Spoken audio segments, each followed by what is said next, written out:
about the background business. The name of the business is Lolla Palooza Cafe.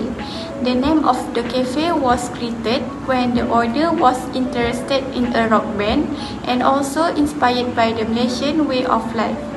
The business has been operating since January 2020 until now. The owner's name is Mrs. Nur Ain. She believed that running a single business made it easier for her to make management and also decision for the future goods of business without having approval from other people. The business located at Lot G5 Aras Bawah, Wisma Air Melaka, Jalan Hang Tuah, 75300 Melaka. The location is strategic because it is located in the city area and nearest to the office and campus. Lolla Palooza Cafe operates every Monday to Thursday, starting from 12 p.m. to 11 p.m. Friday starting from 12 p.m. to 12 a.m. and weekends starting from 6 p.m. until 12 a.m. There are many types of food such as cekodok bilis, lempeng kelapa, chicken chop, asam pedas and some more. For your information, Lolla Palooza Cafe is sole proprietorship that owned by Mr. Nur Ain and the business is managing solely by her. The business only contributes the capital as much as Rm 200,000 to purchase the furniture, machinery and other items for her business. Then, Lolla Palooza Cafe is an unlimited liability, which is if this business fails and the assets are not enough to cover the debt, the payables have a right against the owner's personal properties.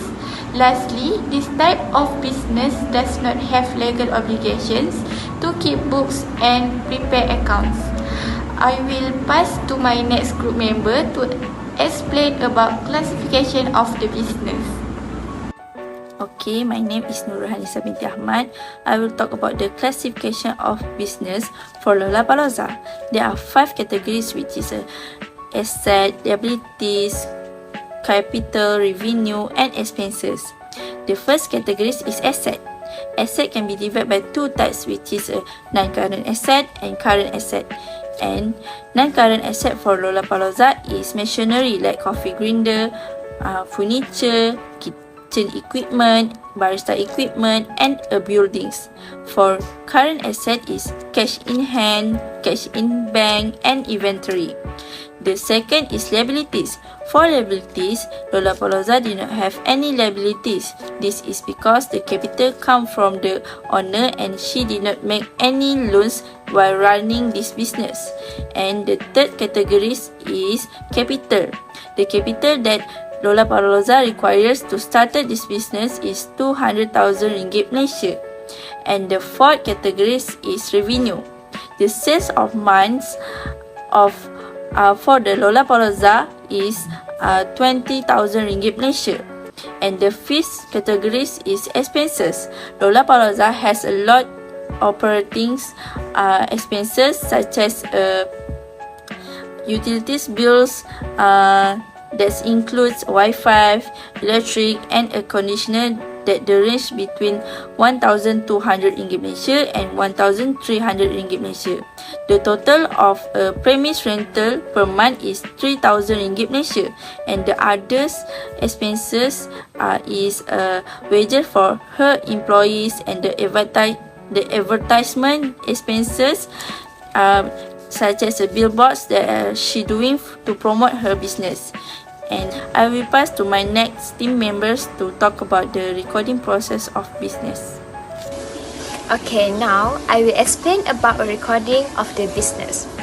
Mrs. Nur Ain herself recorded all the transactions that took place at Lolla Palooza, but from what we got during the interview, Mrs. Nur Ain did not follow the accounting recording method, meaning there is no journal or cash book, but what we know, Mrs. Nur Ain recorded in their own system using the Excel. They will record how much daily expenses, how much income she gets in a day. And due to privacy matters, Mrs. Ain cannot show us how they recorded their business transactions. So I'm really sorry that I cannot show it to you all.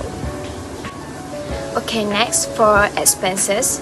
Mrs. Nurain will keep all purchase receipts such as pay wages, pay electricity bills, or buy ingredients, which means that receipts will be the source of documents for recording expenses like I explained before. And also, if there is a shortage in amount of sales, the receipt of expenses will be checked to match the missing balance of sales. Mrs. Nurain used the point of sales to record their daily sales. POS refers to the payment counter in a store where customers pay for their purchased good. To simplify, a post POS is the point of purchase where orders are processed, then bills are generated and customers pay for their purchases. For example, in Lolla Palooza, where the customers will be given a menu and then their waiter will scan the barcode on the menu according to the customer chosen order. Then the order will be automated in the POS system.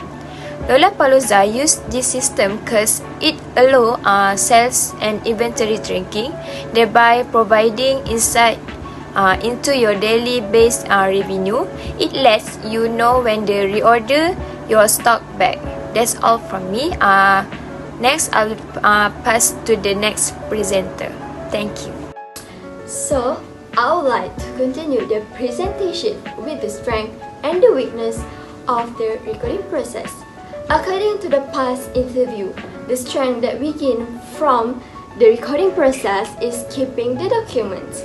Using the tablet, the cafe recorded all expenses, opening cash, income, and closing cash in the system. Because of it, the cafe can determine that the monthly sale gain after 2 years of operation is less than 20,000. Furthermore, the owner acknowledges roughly the monthly revenue and the expenses. Mrs. Nurain monitors how the cafe operates based on the accuracy of the debit and credit into the account. As this is a sole proprietorship, we assume the owner has kept track of any debts and other expenses in the company. Due to the shortage of staff, the cafe reduces its risk by not accepting GrabFood or food vendor as another way to increase the profit these days. So, moving on to the weakness of the recording process. The non-existence of the financial statement. Lolla Palooza Cafe keeps their business operation simple by not hiring an accountant to prepare a financial statement, which could impact the business of transaction. This is due to owner's inability to identify the assets and liabilities in the business account. Mrs. Nurain was unable to see her company's profitability and the losses at the end of each year, such as total sales and total cost of merchandise purchase. Besides that, the statement of financial position and profit and loss statement cannot be presented because the balance sheet does not appear at the end of each month. This explains why the Honest Cafe was unable to provide us with the Lolla Palooza Cafe's net profit. As a result, they find it difficult to differentiate between months' sale as there is no proof of cash flow during the business period.